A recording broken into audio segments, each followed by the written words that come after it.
મારી વાત સાંભળી નામ લો બધા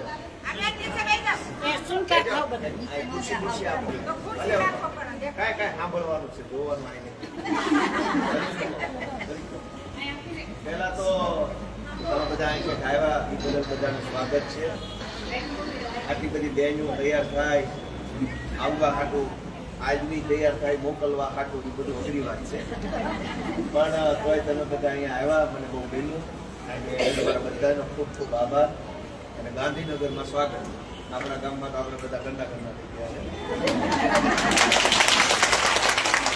આમ તો ઘણા બધા બહેનો એવા છે પહેલી વાર ગાંધીનગર આવ્યા છે, બીજી વાર પણ વિધાનસભા જોઈ હોય એવા કોણ કોણ છે? કોઈ જોયેલી છે?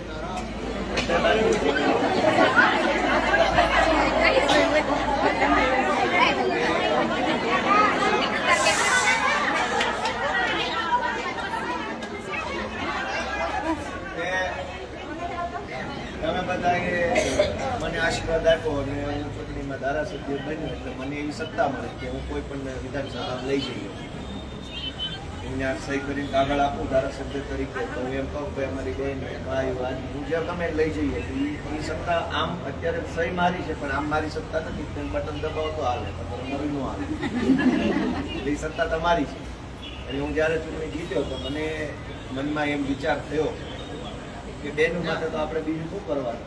આપણે તો કાંઈ રૂપિયા કોઈ માગતું નથી અને બીજું બધું તો કાંઈ આપણી પાસે છે નહીં. તો આપણે કમસે કમ આપણી બહેનોની એક વખત સરકાર બતાવીએ સરકાર ક્યાં છે.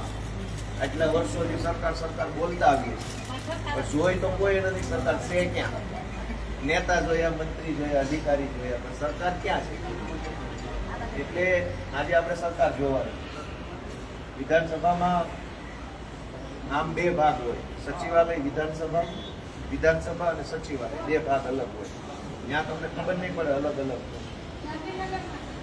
વિધાનસભા એ સરકાર છે જે આપણે જોવા જશું, આપણે જેને સરકાર કહીએ કે જે આપણા વતી નિર્ણયો લે, ખેતીના, શિક્ષણના, વેપારના, ધંધાના, જંગલના, પાણીના, રોડ રસ્તાના, મહિલાઓના, પુરુષોના, બાળકોના જે કંઈ નિર્ણયો લેવાય છે એ વિધાનસભામાંથી લેવાય. એ સરકાર છે. એ નિર્ણય જે લેવાઈ જાય, કાંઈ પણ નિર્ણય લીધો, સારો લીધો, ખરાબ લીધો, પણ એનો અમલ સચિવાલય કરે. એટલે એક બાજુ વિધાનસભા હોય જેનું કામ છે નિર્ણય લેવા, કોઈ પણ પ્રકારના નિર્ણય લઈ શકે, એની પર કોઈ બહુ મોટો પ્રતિબંધ નથી.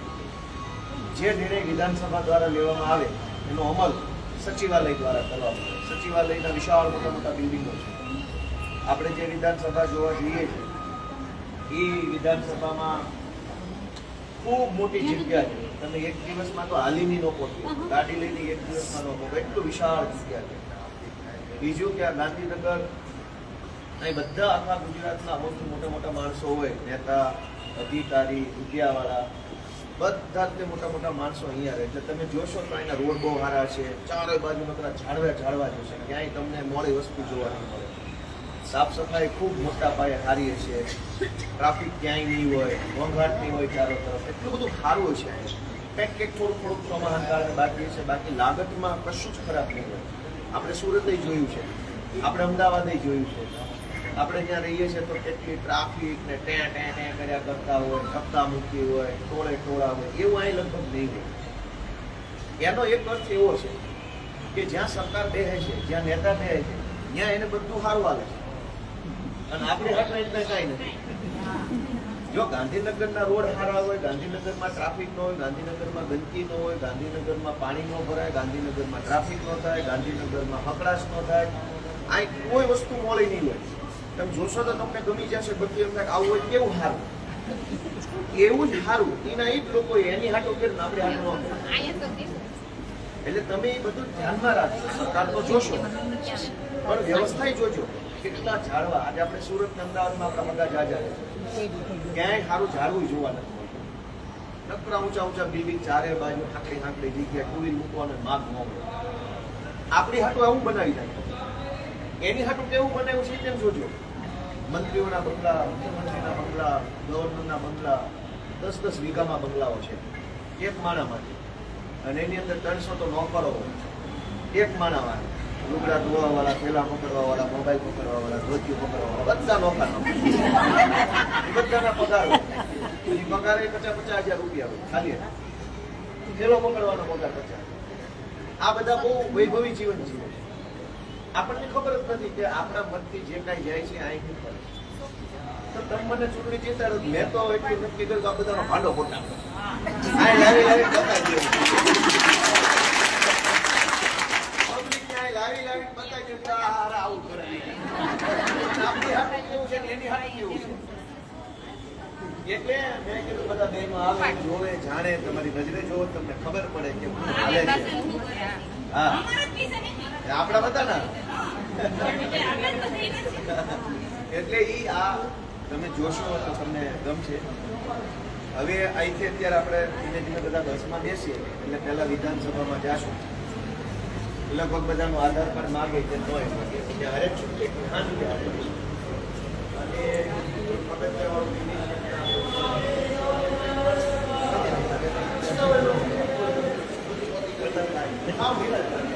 અને આપણે રસ્તા બધા મૂકી દીધા. ક્યાંય ઉતાવળ કોઈ જાતની કરતા બધું જોવા મળશે, બધું સાંભળવા આવશે, કે છે વાતચીત થાય. પછી આપણે બધાના ફોટા પાડવાના છે વિધાનસભાના પગલા પર. એ વર્ષોથી સાંભળવા માટે વિધાનસભા ખાલી બાકી છે. વિધાનસભાનું નામ છે વિઠ્ઠલભાઈ પટેલ ભવન. ગુજરાતની વિધાનસભાની ઉપર બહુ મોટા અક્ષરો વિઠ્ઠલભાઈ પટેલ સરદાર પટેલના હતા મોટા ભાઈ. પછી જૂના જમાનામાં બહુ મોટા રાજકારણ સરદાર પટેલ સરદાર પટેલના જમાનામાં વર્ચસ્વ અંગ્રેજોની એસેમ્બલીમાં હતો. વિદ્વાન માણસ હતા. સુભાષચંદ્ર બોઝની એમની સાથે અમે કામ કર્યું. એટલે વિઠ્ઠલભાઈના નામથી ગુજરાતની વિધાનસભા બની. વિધાનસભા અને સચિવાલય બે અલગ અલગ વાત છે.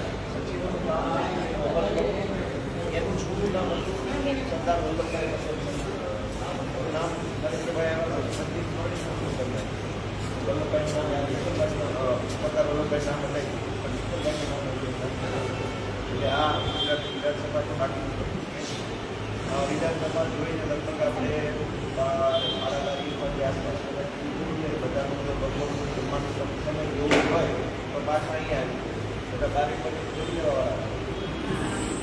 તો આપણે સીધા પાછા અહીંયા આવશું, થોડોક આપણે આરામ કરીશું અને પછી મારી દૃષ્ટિ બે વાતો એ બહુ જ પૌરાણિક ઘોળેશ્વર મહાદેવ નદી કાંઠે સાબરમતી નદીનું નામ સાંભળ્યું કિનારે રહેતા હતા.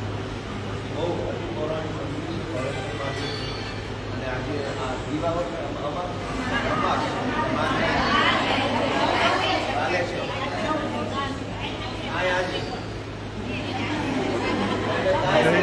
આજે ભગવાનના ઘરે એટલે જો એટલે આપણે ત્યાં મંદિરે જશું નદી કિનારે 2 અથવા 2 વાગે અથવા થોડું વહેલું થાય, મોડું થાય, સમય પ્રમાણે વરસાદ પ્રમાણે જોવું પડશે આપણે.